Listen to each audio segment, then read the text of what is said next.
everyone, welcome to the Heath Street Minute. 1 minute of knowledge coming at you.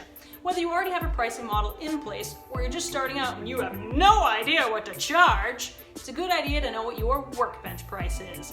Now this is the total cost it takes you to get a finished product to your bench. Not to a store, not to Etsy, not even to market, to your bench. Now this number is the sum of your materials, labor, overhead, and profit. Your materials are going to include things like your lumber and your decorative hardware, things of that nature. Your labor, of course, is going to be your hourly rate times the number of hours. Now your overhead is going to be the ancillary things that you have to pay for. Glue, screws, sandpaper, heat, electricity.